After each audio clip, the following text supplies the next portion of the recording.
So hello everyone, hello Trinity followers. We are in our 8th Trinity coffee break. So thank you very much for watching us again. Today we have a special guest, actually our sister project, FARCROSS, also an H2020 project funded by European Commission.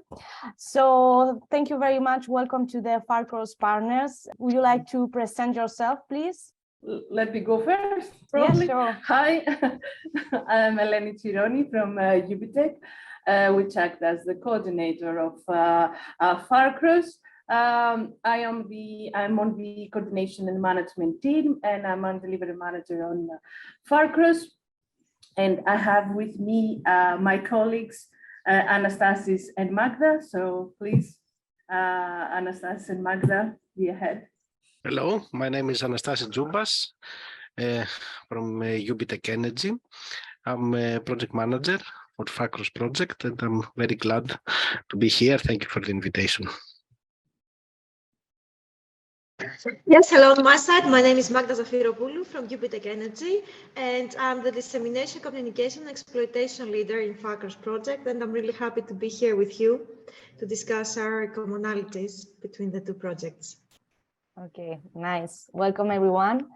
3 members of FARCROSS, but also we have another member of Trinity project, who is Rita Hodos from UBITECH, but also UBITECH is a member of partner within the consortium of FARCROSS. So welcome Rita again, because you have already participated in another Trinity coffee. And also for sure our project manager from Trinity, Álvaro Nofuentes. So welcome all you to this Trinity coffee break. So first of all, I would like to ask a question to the project manager. So could you please explain common points, the synergies between these projects and why they are sister projects? In the main idea about the collaboration of FARCROSS have started from a joint event that the European Union had organized, and we found out that we have some complementarities about some systems that we develop. For example, in FARCROSS we have the smart valve technology, which is a hardware component, and in Trinity the T-Sentinel system is developed, the software component, which both, if they are combined, can enhance the grid security and reliability. So this is the main idea.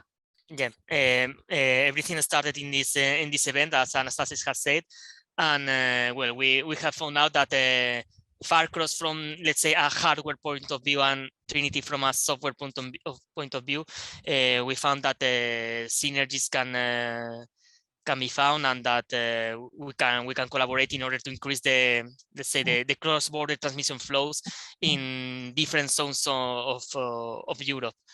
We more or less work in the same part of Europe. I mean, Trinity more in the part of Southeastern Europe, and FARCROSS, if I'm not wrong, Central and Eastern part of Europe.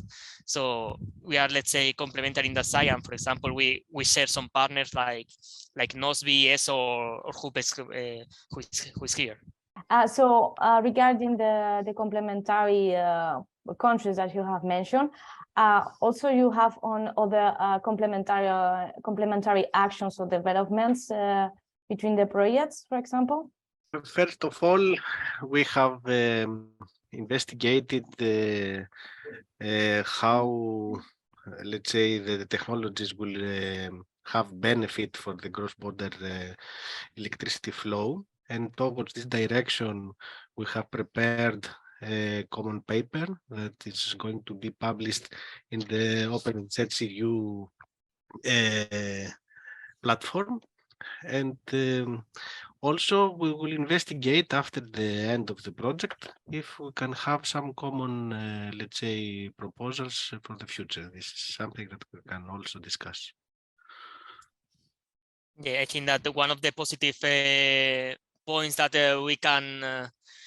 we can note from this collaboration is the possibility to continue the collaboration between within both consortiums or both leaders or main actors of this project in order to make a stronger proposal, a stronger project. Yeah. Okay, and since we have UBITECH that you are involved in both projects, which is your role within both projects, and which is the main benefits that you get from both of them? Yeah, so as you mentioned, Raquel, at the beginning, indeed, Trinity and FARCROSS are sister projects. And actually, both of them aims to facilitate the cooperation between different market players.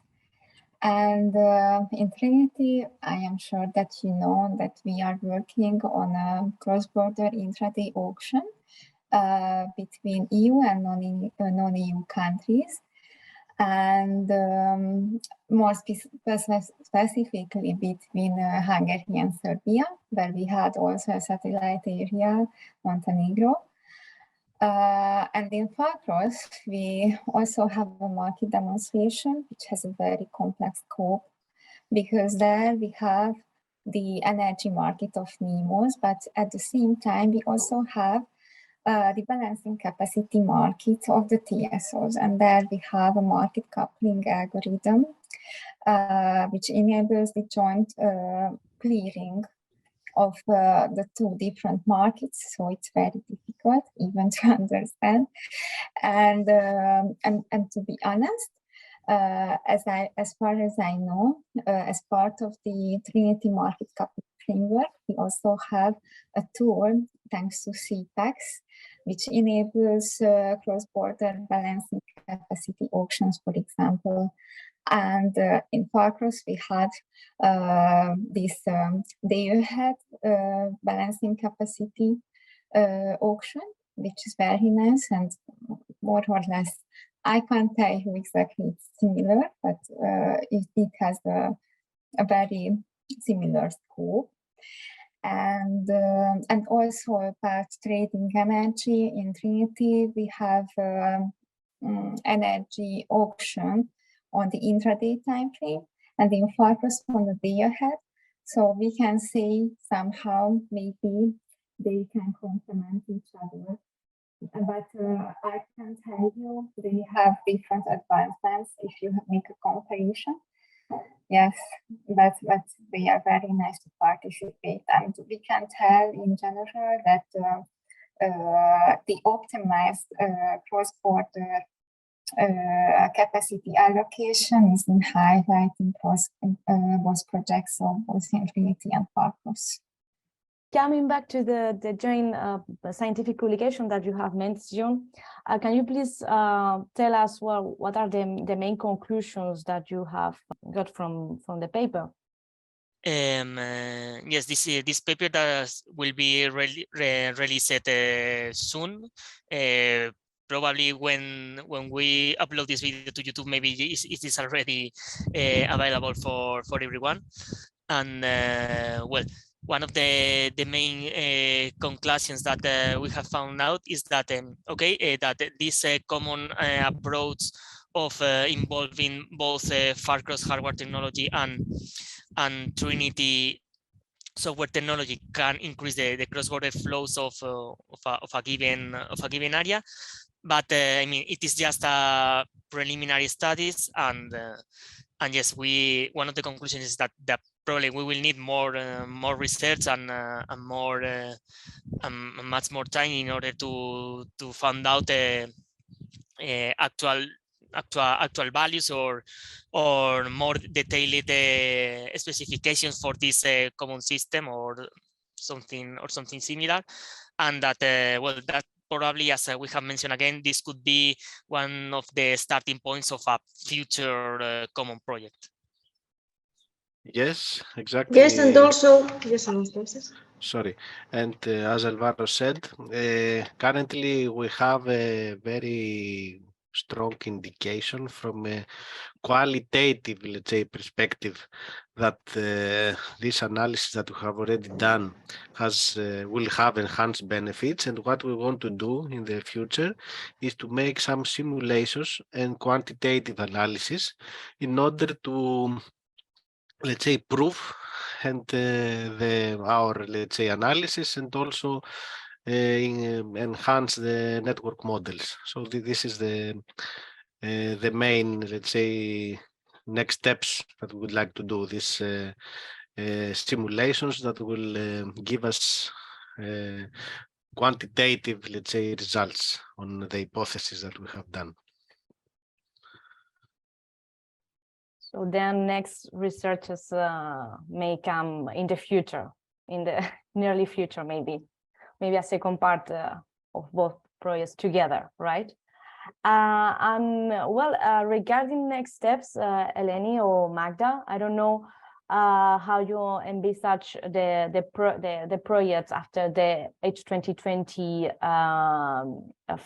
funding, actually. So what's next for the project? What kind of actions you have in mind already for exploitation or communication? I don't know if you have something in plan already. Yes, Raquel, actually, we're going to have a joint webinar with you. So we're going to see the approach on a network level from Trinity, let's say, with the T-Sentinel, and also from a hardware level with smart valves from a FARCROSS side, and to see how those solutions can be combined in order these technologies to offer many improvements in terms of flexibility. I would like to say also to those that watch us to stay tuned in order to sign up for this webinar. And also we will be having the final events of our both projects joined, and I believe it would be very interesting to see how for the same goal we approach with different solutions the same problem. Eleni, I don't know if you want to add something. Yes, just to add something on the last point that you mentioned, Magda, regarding the closing event. We have already discussed with Trinity that it will be a good idea to have it as a joint event, since, as you all mentioned before, we are sister projects. We have approached same issues with different approaches. So for what we think will be a good idea to have a joint closing event to present our results and to have a bigger audience, be able to have more stakeholders and to see and to explore any exploitation ideas further to what we have described within our project. The idea is to have the common ground to forward these activities. So yes, that will be good. I think it's going to be good for both of the projects. Looking forward to meeting you in the webinar and also in the final project. Yes, Álvaro, please. Yeah, no, yes, I wanted to mention, well, and maybe afterwards, FARCROSS can do the same, just to talk individually what are the term next steps of Trinity. We are now in the demo execution phase, so we are working hard on executing all the demonstration tests that we have envisaged so far. I know that most of them has already been performed. For example, one of the developments that Rita has mentioned, the intraday coupling between Hungary and Serbia, we already performed some tests and they seem good. So from that part, I'm quite calm, and I know that all these results are going well. And the other are in an execution phase, but no problem has been reported so far. So I'm also calm with this. And of course, we are working so hard also in making all the studies for the replication activities and for ensuring the prevalence of Trinity technologies after the project end. and well, maybe people from UBITECH can provide more information about FARCROSS, but more or less, I guess that you will be on the same page as us since we started at the same time. Yeah, Yes. pretty much. Just to add something, and Anastasis, please, Eleni, go sorry. yes, pretty much we're in the same phase. Regarding the time plan, generally all pilots should have been finalized by the end of March. We do have some delays, not something to be bothered or to worry about the results. It was pretty much some commissioning that had to be delayed, but something that it's under control, and like in the next month. All the pilot and demonstrator activities will be finalized. And as Álvaro said, then we will have some time to have the final reports on the demonstrators. And we needed to have time just also to have the activities, with the results and the result of the deployments and the final exploitation project activities, but also we needed to include them in the cost benefit analysis that we have in FARCROSS, but something that has been discussed in previous meeting in the bridge last week, where we were there with UBITECH Energy, our technical coordinator. So please, Anastasis, because Anastasis were there, it would be better to update us on that. So now we, after the demonstrations are being finalized, we focus on the replicability and scalability analysis as well as the cost benefit analysis. And since we have proposed a new methodology for the cost benefit analysis, we have tried this to be presented as well in the bridge General Assembly. And it was quite interesting that it was included in the final conclusions that this could be an interesting approach. So we were very happy about this, and we are looking forward for the finalization of these deliverables by the end of the project, and I think the results will be very fruitful. And also, I'm happy to see that our recommendations regarding the barriers and the best practices regarding the regulations were also mentioned in the Bridge General Assembly. Okay, great news then. It's a lot of work ahead, actually. So even if we are facing the final phase of both projects, we have a lot of work to do. So congratulations for the work done and the developments that are coming. We conclude here our coffee break. It was a short coffee break, but hopefully soon we will meet in person each other. And for sure, the audience will get all the information regarding the webinar and also the final event on site, and will be at the beginning of September also. So please stay tuned. Thank you very much for watching us. Thank you to Raquel for the invitation again. Thank you very much. Thank you. For Bye. attending. Take care. Thank you. Bye. You too. Bye-bye.